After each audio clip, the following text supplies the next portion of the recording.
Halo teman-teman, selamat datang kembali di channel Alur Mimpi. Hari ini, kita akan melanjutkan kisah seru dari Regenedate Immortal episode 87. Tanpa berlama-lama, stay tune terus ya. Sebelum masuk ke cerita terbaru, yuk kita ingat sedikit kejadian sebelumnya. Seperti biasa, sebelum memasuki bagian cerita baru, mari kita kilas balik perjalanan Wang Lin sejauh ini. Dalam perjalanannya di Sekte Pemunian Jiwa, Wang Lin telah menorehkan jejak luar biasa. Ia tidak hanya memenangkan kompetisi perekrutan murid halaman dalam, tetapi juga berani menantang seorang ahli formasi inti demi mendapatkan metode pembuatan bendera jiwa. Atas keberhasilannya itu, ia bahkan memperoleh bonus tak terduga, dua gadis cantik, Suyun dan Liwei, yang menawarkan diri menjadi selir kultivasi. Namun, Wang Lin, dengan tekad yang kokoh, memilih menolak godaan itu dan memusatkan seluruh perhatiannya pada penciptaan bendera jiwa. Dalam perjalanannya, Wang Lin menemukan seekor binatang iblis langka, menyerupai kilin atau unicorn kuno. Namun, dengan kekuatan binatang itu yang berada di ranah formasi jiwa tahap awal, ia memilih untuk bersabar, melanjutkan kultivasi dengan ketenangan luar biasa. Waktu berlalu cepat.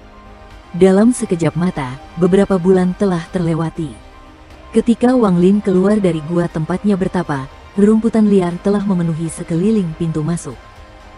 Sementara itu, Suyun dan Liwei duduk di bawah kanopi sederhana, berbincang tentang bagaimana reaksi Wang Lin terhadap tempat yang mereka siapkan dengan penuh perhatian untuknya.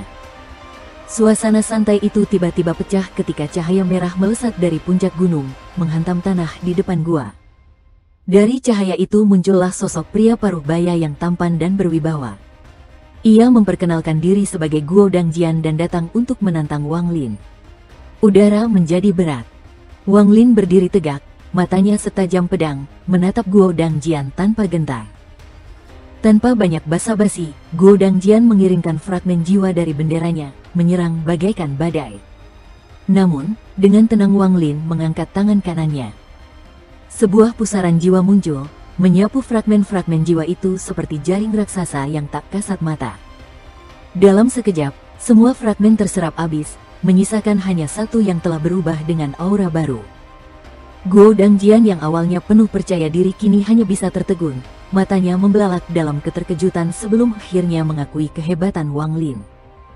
Ia bahkan mengucapkan selamat, menyatakan bahwa Wang Lin kini menjadi orang ketiga di Gunung Pemunian Jiwa yang berhasil menguasai pusaran jiwa. 3 bulan berlalu sejak duel itu. Dalam kultivasi tertutup yang penuh tekad, Wang Lin akhirnya berhasil menerobos ke ranah Nansensul alias jiwa baru. Namun, untuk sepenuhnya memperkuat kultivasinya, ia masih harus mereformasi jiwa asal miliknya agar bisa menapak ke tingkat formasi jiwa sejati. Selama masa kultivasi ini, 3 tanda teh di wajahnya perlahan memudar.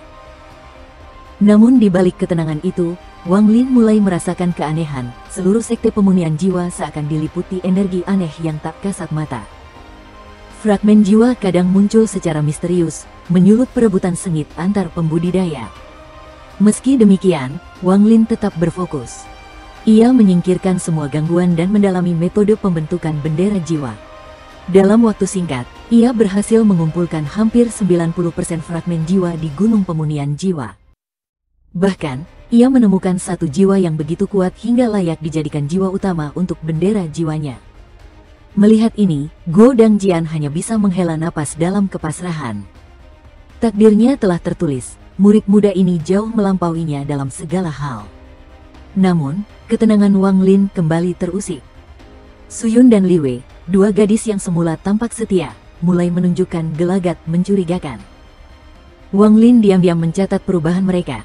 Namun sebelum ia sempat mengambil tindakan, masalah baru muncul, dan kali ini lebih serius. Datanglah Lium, wanita yang sebelumnya sempat menyatakan diri sebagai calon istri kedua Wang Lin. Berbeda dari sebelumnya, kali ini Lium membuka identitas aslinya. Ia adalah murid ke-14 dari sekolah Sujaku Zukuji, dan membawa kabar mengejutkan, Hongdi telah dibunuh oleh seniornya, Qianpel. Lebih jauh lagi, Lium memperingatkan Wang Lin, pergilah dari Sujaku, secepat mungkin. Suaranya bergetar, dan saat ia berbalik pergi, Wang Lin bisa melihat giginya menggigit bibir bawahnya, isyarat emosional yang tak bisa ia sembunyikan. Dalam hatinya, Liung bergumam pelan bahwa meninggalkan jejaknya di hati Wang Lin adalah takdir yang tak bisa dihindari. Sebagai praktisi teknik 1000 ilusi, selama bayangan Wang Lin belum memenuhi hatinya, Liung tidak akan pernah bisa lepas dari ikatan itu. Bahkan jika perpisahan harus menjadi awal dari pertarungan yang lebih besar. Wang Lin mengerutkan kening saat melihat punggung Liung yang menjauh. Meskipun gadis itu tampak terlalu baik hati saat memperingatkannya, ada sesuatu yang terasa sangat aneh setiap kali Wang Lin menatapnya. Tak lama setelah itu, Wang Lin melambaikan tangan dan memindahkan Su Yun dan Li Wei sejauh 1000 kaki dari guanya. Dia tahu kedua wanita itu, yang sangat ingin menjadi selir kultivasinya, telah melakukan sesuatu pada gua itu, sesuatu yang menyebabkan banyak kultivator lain tertarik, termasuk Gu Dongjian, yang sempat muncul di episode sebelumnya. Saat hampir menyingkirkan keduanya yang sudah pingsan, Wang Lin tiba-tiba tergerak untuk memperhatikan lebih dekat. Saat ia menarik mereka kembali, ia menemukan kejanggalan. Ekspresi pingsan Su Yun menunjukkan sisi lembut dan rentan yang tersembunyi di balik sikap kuatnya, sedangkan Li Wei, yang biasanya tampak lemah, kini menunjukkan raut wajah kejam dan penuh tekad. Barulah saat itu Wang Lin menyadari kebenaran yang selama ini mengganggunya. Liung, gadis murid Suzaku itu, sebenarnya menyembunyikan sifat aslinya yang kejam. Wang Lin merasa lebih yakin karena dia tidak mampu melihat kultivasi Liung, sebuah tanda bahwa kekuatan gadis itu jauh melebihi dirinya. Dengan wajah makin serius, Wang Lin memutuskan untuk menjauhkan diri dari gua itu tanpa membuang lebih banyak waktu. Fokus utamanya sekarang adalah memulihkan jiwa primordial dengan menemukan tekanan spiritual yang lebih kuat. Dia pun memasuki bagian terdalam Vena Roh, menuju Gunung Pemurnian Jiwa. Tempat ini, 3000 kaki dari bendera emas yang pernah menarik perhatian banyak kultivator, menjadi lokasi sempurna untuk memadatkan jiwa tanpa gangguan. Waktu pun berlalu. Saat Su Yun dan Li Wei sadar dan menemukan diri mereka jauh dari gua, mereka memutuskan membuat gua kecil dan berkultivasi diam-diam.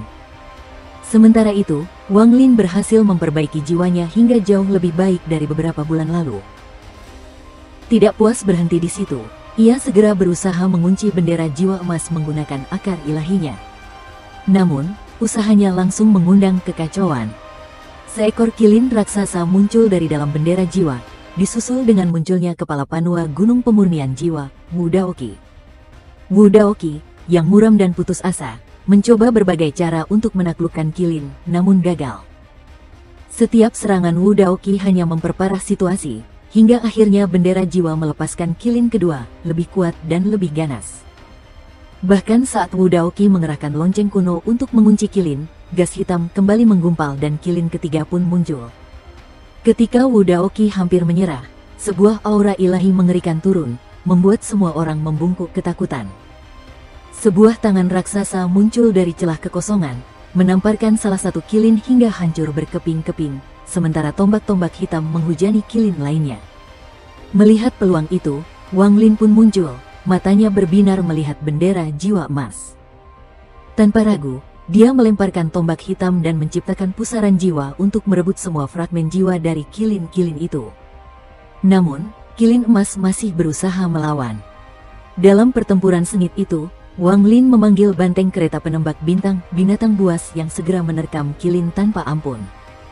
Pertempuran antara banteng dan kilin mengguncang tanah, membuat tubuh ilusi kilin semakin melemah. Akhirnya, Wang Lin berhasil mengalahkan kilin, merebut bendera jiwa emas, dan menundukkan jiwa utama kilin emas itu. Setelah menguasai bendera, Wang Lin bergerak cepat ke gunung pengekstraksi jiwa, mencari peluang untuk memperkuat dirinya lebih jauh.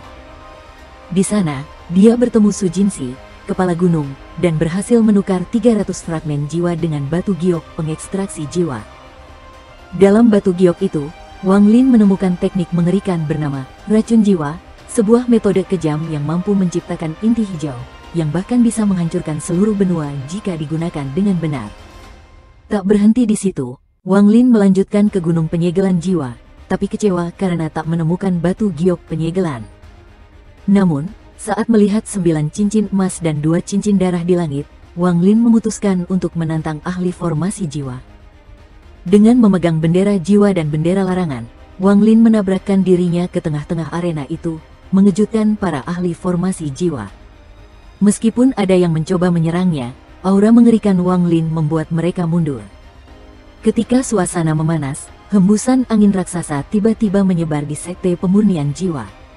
Suara kuno terdengar, berkata, "Aku telah menunggumu, Wang Lin. Sampai di sini dulu kisah kita kali ini. Jangan lupa like dan subscribe untuk terus dukung channel Alur Mimpi agar makin berkembang, ya. Sampai jumpa di episode berikutnya."